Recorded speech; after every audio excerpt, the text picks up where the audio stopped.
दीका की हत्या कर दी गई।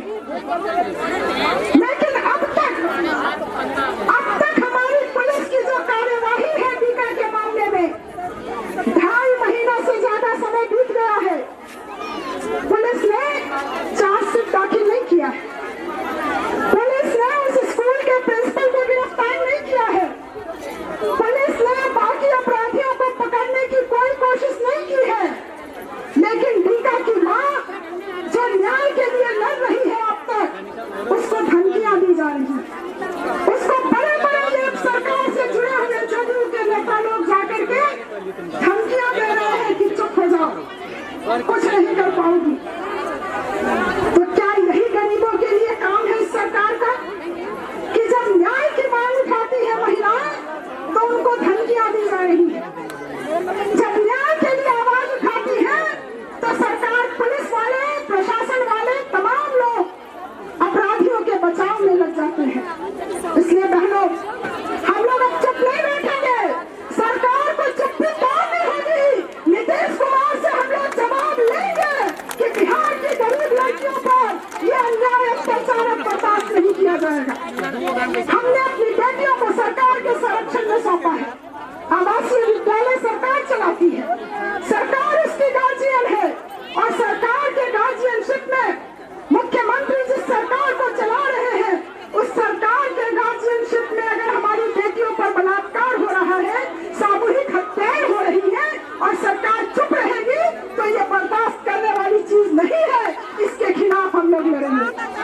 साथियों, हमारी बहुत सी यहाँ पर रसोइया बहनें भी हैं, कुछ आशा बहनें भी हैं।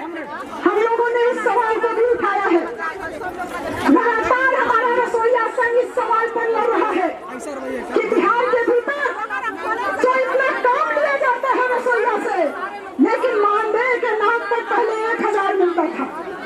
जब बापुओं ने आंदोलन किया, जब हमारे रसोइया संघ ने लड़ाई लड़ी, जब बिहार के हर जिले में रसोइया संगठित होना शुरू हुई और इस विधानसभा के सामने हम लोगों ने आंदोलन किया, तो उसको सिर्फ वहाँ पर 250 रुपए और बढ़ा दिया गया है। 1200 रुपए, 1250 रुपए अभी मिल रहे हैं। लेकिन हम लोगों की मांग है कि न्यूनतम 15,000 रुपया हर मानदेय कर्मी को मिलना चाहिए, और इसके लिए जब तक लड़ना होगा हम तमाम लड़ाई लड़ेंगे, हम चुप नहीं रहेंगे, हम लोग महिलाओं के हक की लड़ाई को आगे बढ़ाएंगे। तो साथियों, इन तमाम सवालों को लेकर हम लोग बिहार की विधानसभा के सामने आज हैं। इस बिहार में हम लोग देख रहे हैं, यही बगल में फुलवारी शरीफ है, जिस फुलवारी शरीफ में गरीब जिस जमीन पर बसे हुए हैं, गरीबों को उजाड़ने के लिए उनकी झोपड़ी में आग लगा दिया गया, और उससे भी बात नहीं बनी।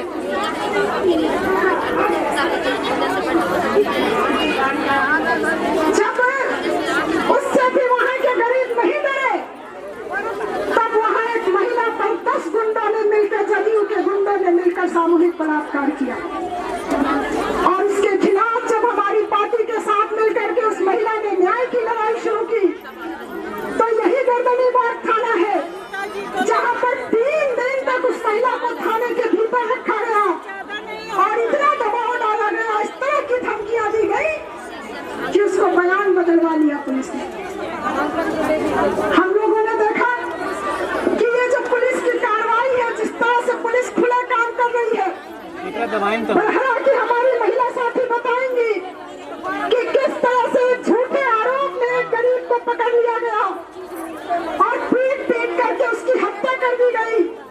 उसके खिलाफ जब वहाँ लोग आंदोलन में आए, पुलिस वालों पे कार्रवाई नहीं हुई, आंदोलनकारियों पर वहाँ मुकदमा लाद दिया गया है और पूरे गांव में आतंक फैलाया जा रहा है।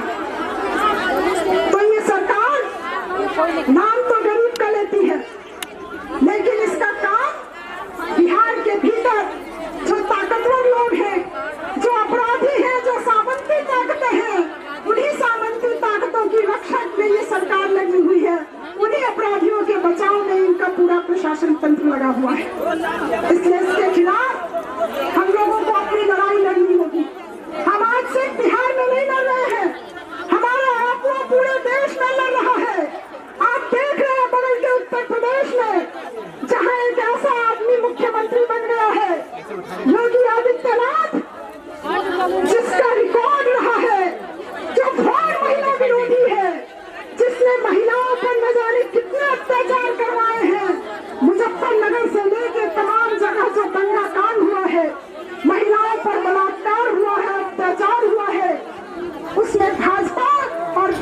का ये नेता योगी आदित्यनाथ, ये सवाल योगी आदित्यनाथ, उसके खिलाफ भी अब हमारी उत्तर प्रदेश की महिलाएं संगठित हो रही हैं, आंदोलन कर रही हैं कि हम अपने समाज में महिलाओं के भीतर किसी विभाजन को नहीं स्वीकार करेंगे। महिलाएं चाहे हिंदू हो या मुसलमान हो, तमाम महिलाएं हम एकजुट होकर संघर्ष करेंगे और जिस भी महिला पर, जिस भी दलित गरीब महिला पर अत्याचार होगा, उस अत्याचार के खिलाफ हम उनकी लड़ाई को तेज करेंगे। इसलिए पूरे देश में आज अफवाह लड़ रहा है, इस विधानसभा के सामने भी है। इसलिए एक बार जोरदार